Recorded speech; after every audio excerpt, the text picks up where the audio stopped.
Assalamualaikum warahmatullahi wabarakatuh. Halo, perkenalkan nama saya Brenda Dwi Martiska. Di sini saya dari jurusan Analis Kesehatan Teknologi Laboratorium Medis, Poltekkes Kemenkes Bengkulu. Baiklah, di video kali ini saya ingin menjelaskan materi untuk memenuhi tugas mata kuliah instrumentasi dengan dosen pembimbing Bunda Sunita. Di video ini saya akan menjelaskan materi tentang ada alat laboratorium. Baiklah, materi pertama di sini saya akan menjelaskan mengenai mikroskop, fungsi dan kegunaannya. Mikroskop ini berfungsi dan digunakan untuk melihat serta mengamati objek-objek yang memiliki ukuran yang sangat kecil dan tidak dapat dilihat oleh mata telanjang. Seperti yang kita lihat di belakang ini merupakan gambar dari sebuah mikroskop. Baiklah, materi yang kedua yaitu alat flebotomi. Alat flebotomi ini digunakan dan berfungsi untuk pengambilan sampel darah. Pengambilan sampel darah ini terbagi menjadi dua. Yang pertama itu pengambilan sampel darah pena dan pengambilan sampel darah kapiler. Pemeriksaan urin. Alat yang digunakan dalam pemeriksaan urin ini yaitu urin analyzer.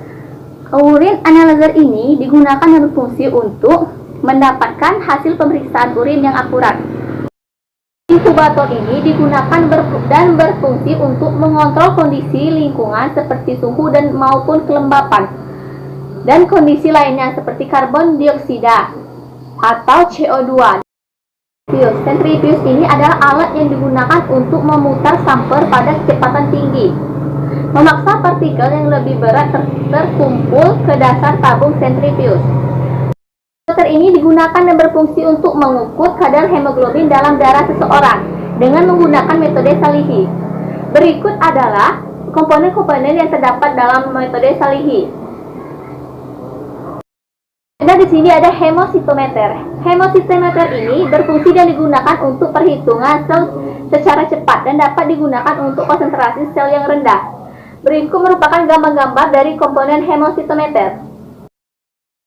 LAF ini digunakan dan berfungsi untuk membuat ruang kerja tetap steril dan mengambil udara dari luar laminar airflow, disaring dengan fix khusus sehingga udara dari luar tidak dapat mengkontaminasi ruang kerja yang ada di laminar airflow. Ini merupakan gambar dari laminar airflow. Autoclave ini digunakan dan berfungsi untuk menghilangkan mikroorganisme yang berada pada alat atau bahan melalui uap bertekanan sehingga alat dan bahan tersebut steril dan dapat digunakan kembali. Ini merupakan gambar dari autoclave.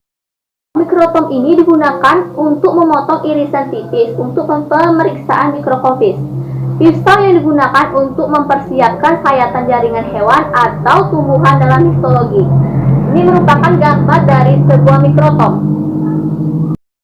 Timbangan analitik ini digunakan untuk menimbang massa sejumlah bahan kimia hingga ukuran miligram.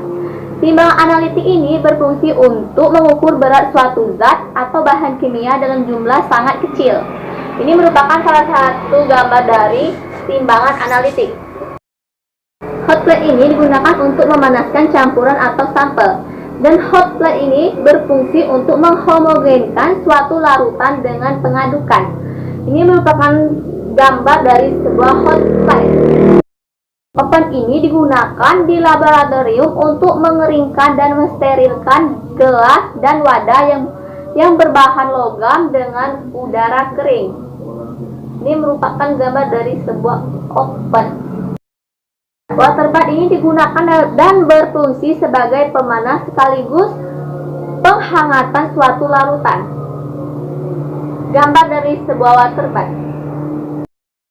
Spektrofotometer ini berfungsi dan digunakan untuk metode analisa yang berdasarkan pengukuran serapan sinar. Ini merupakan gambar dari spektrofotometer. Kimia klinik analyzer ini digunakan untuk menganalisa unsur-unsur yang terkandung dalam darah. Kemudian nantinya digunakan untuk diagnosa pasien yang mengalami kelainan yang diakibatkan karena gangguan kimia dalam darah.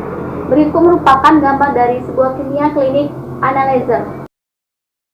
Blood glass analyzer ini berfungsi digunakan untuk mengukur tekanan parsial gas yang ada di dalam darah. Ini merupakan gambar sebuah blood glass analyzer. Electrolyte analyzer ini berfungsi untuk memberikan hasil sampel secara elektrolit. Ini merupakan gambar dari electrolyte analyzer.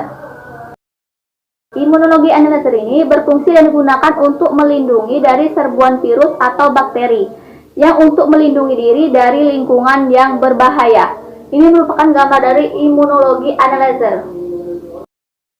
ELISA ini dalam bidang imunologi untuk mendeteksi antibodi atau antigen dalam suatu sampel.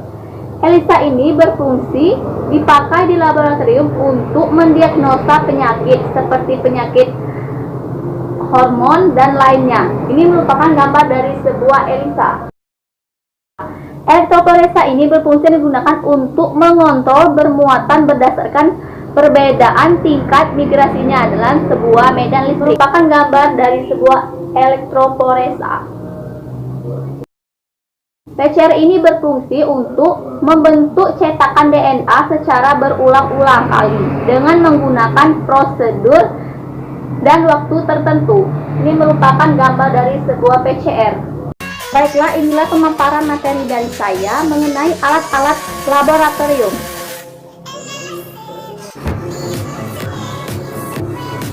Baiklah, hanya ini dapat saya sampaikan dari pemaparan materi yang saya jelaskan tadi. Semoga bisa bermanfaat untuk kita. Saya Brenda Dewi Francisca. Mohon maaf jika ada salah kata. Wassalamualaikum warahmatullahi wabarakatuh.